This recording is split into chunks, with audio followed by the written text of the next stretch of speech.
been dealt with counseling. One of the concerns I would think that we're dealing with is the matter of cost. I know that when I went in for therapy, it was outrageously expensive. Is that still the case? Yes, it is.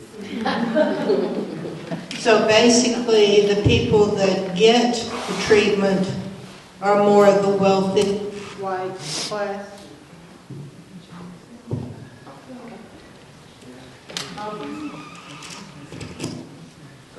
I wouldn't necessarily say that.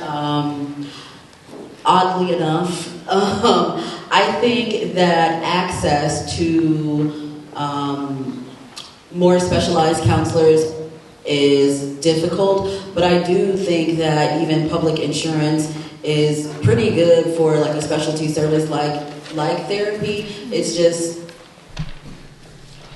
paying counselors and then getting like basic education, even at like in a graduate program, in my opinion, is not sufficient for like heavier trauma, and so you're gonna need a therapist with like specializations to be able to meet the needs of people. But I've seen, you know, private practice and in clinical mental health, like it's just access to counselors. How long does a person need for treatment? What's the availability of work, school, balance? It's becoming more available for the less wealthy and for people of other ethnic groups who consequently usually don't have the money. Money, if you don't have insurance, I think money is an issue, but I do think that public insurance is good for therapy. It's just like a matter of like specialization and time. I also think like for Black people specifically, that like mistrust of medical systems and having a therapist that connects with you on a demographic level is going to be a factor for some. I think for me to see a Black woman that's in this field, because I would think that someone that's Black is going to feel more inclined to go see you. You know, right or wrong there? To go see a therapist of color. If I'm a Black woman, I'm going to be more inclined to go see a Black woman. Maybe not. Maybe not every Black woman wants a Black therapist. Sometimes if the people who you experience direct hurt from is not going to be someone that you want to sit across from, and that could be for anyone. But I do personally, as a Black therapist, I think that it's beneficial for Black people to have a Black therapist. It's a great point. Is it on? I turned mine off. Okay. Yeah, turn it up. Yep, So, there you go. I absolutely think you're fabulous. And I wish we could clone 1,000 of you. This is just a comment about the mental health. I have 11 children, 8 that are adopted, and several are biracial and special needs. It's been my experience in the state of Illinois and in Indiana and Wisconsin that it's not so much what color you are to get mental health resources, it's that there's just not enough available. Correct. That's correct. The resources. Thank Do you practice in Freeport? No, I do not. I'm in Rockford now. I just was going to comment about the availability of counseling. I know that FHN has for years had counseling available for people of low income, but back up on that used to be years ago 6 months wait to get into somebody. So that again, that availability of just the therapist. We need more people that care about people that want to go into counseling, I guess, is probably that answer. Thank you. My name is Bobby Collins Cates.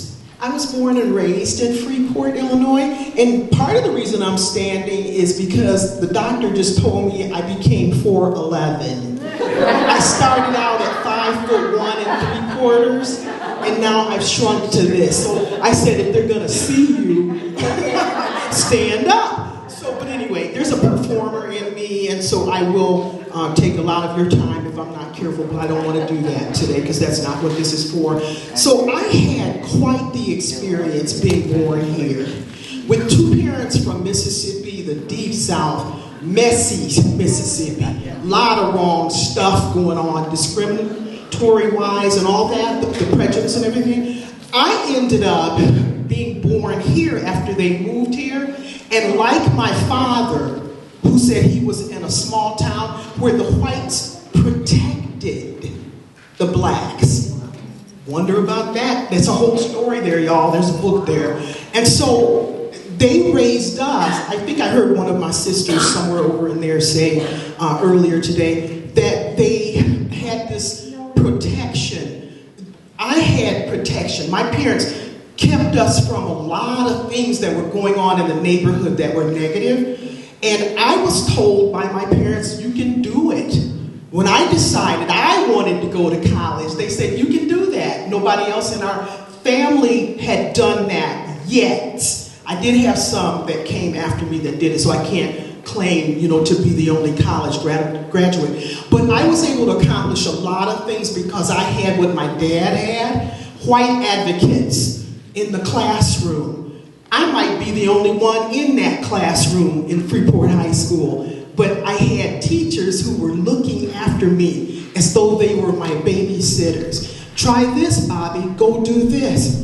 And so it set me on a journey that helped me accomplish a lot of things. And so at one point, living in this city of less than 30,000 people, I became a television star over Channel 13. I have a 33-year career in radio.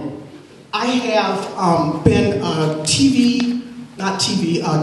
journalist, I'm trying to say a columnist in both the Rockford Register Star and the junior high. And I've just done a whole lot of things because I had the type of parents that said, go to it, do it, even if your brother and your sister don't do it. And so all of us have, as they said earlier to us, a story to tell. This has been wonderful. We had other plans, my friend and I, to be in Rockford today with our pastor around the table with women talking about different things. But we asked, could we be excused? We saw this as necessary, and it's so wonderful that each one of you took the time to come here today.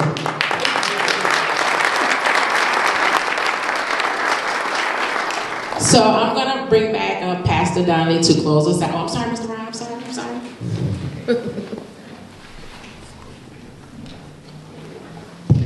Do the Phil Donahue. So, I just have a general comment, and that is a recurring theme has popped up several times today, and folks have asked and questioned about those people who should be here are not here. But I want to talk about the people that are here. Chief Schimberger is here.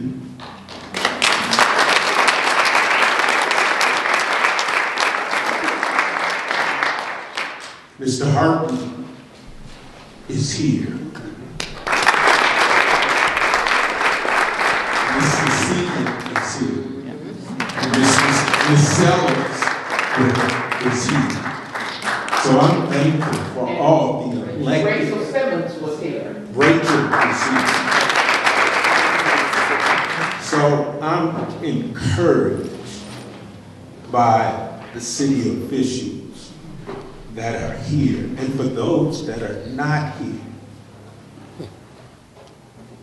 This was not set up to be an I got you moment or an ambush. Sometimes all it takes is for you to show up and be counted.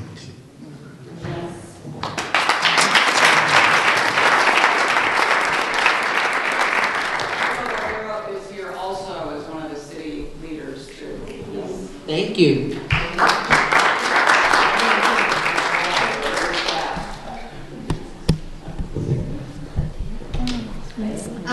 I just wanted to make a comment. There was a lot of talk about getting involved in youth and young adults, and I just want to encourage everybody to do just that, get involved. It was said earlier that you have to meet us where we are.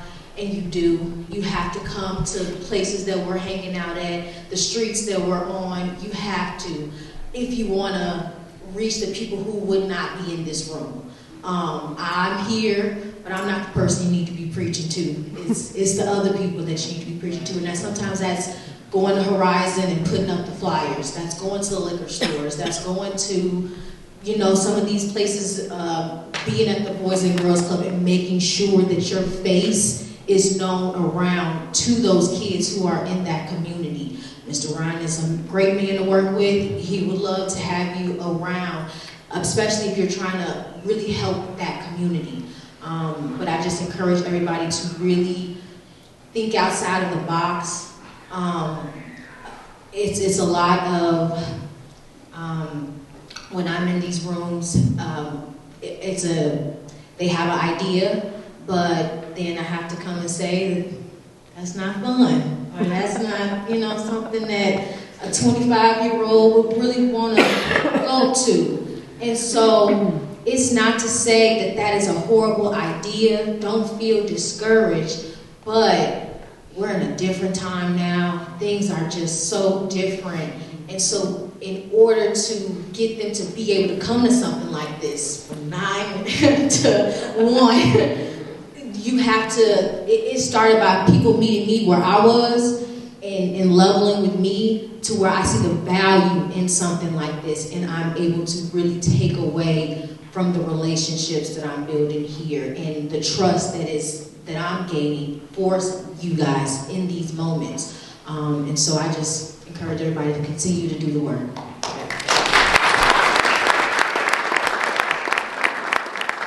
And that is a great perspective from our young participant. And going back to intergenerational trauma is we cannot keep saying, let's treat kids how we were raised. How we were raised was how we were raised. But let's treat them. Don't judge the way parents are raising their kids now. Don't judge how kids are looking and how they present themselves. That's who they are and that's their culture.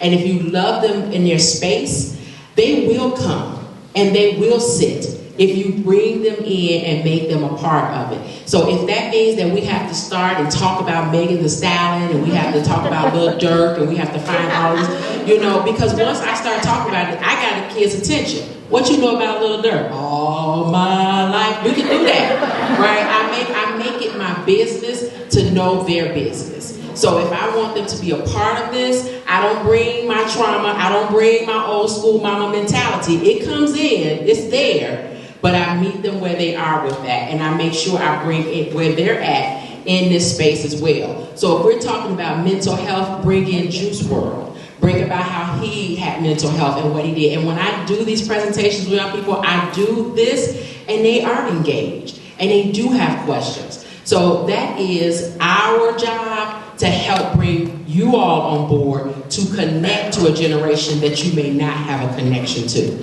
So again, before I bring Pastor Donnie, I want you to walk away with this one phrase. Racial healing starts today, but it does not end here. We have much work to do. Thank you.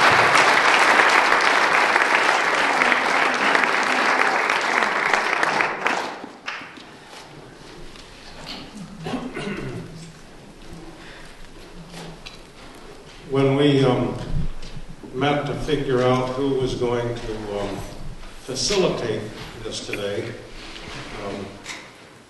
several of us on the coordinating committee said, Dr. Randall really needs to do this. I think we need to give her an applause.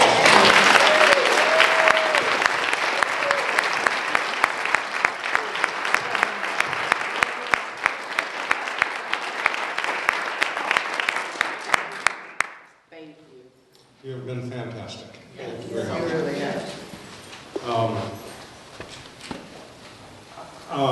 I'm almost without words. Language develops developmentally after feelings. So feelings are so deep that sometimes we don't have words because the words to express those feelings came later. So right now I'm sort of struggling to find words because I'm feeling really very deeply.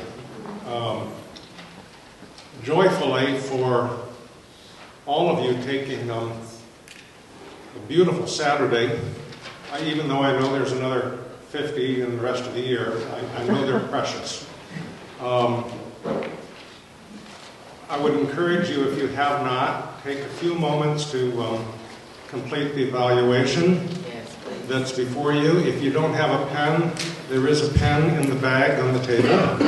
So you can grab the bag and find the pen and complete that.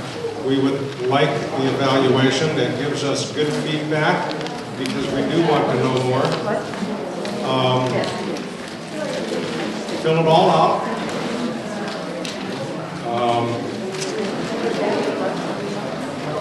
Thank you. I'm with you. Before we go, I would like to just add one thing. The committee had high expectations for today. You have exceeded our expectations. So give yourselves a hand. Thank you so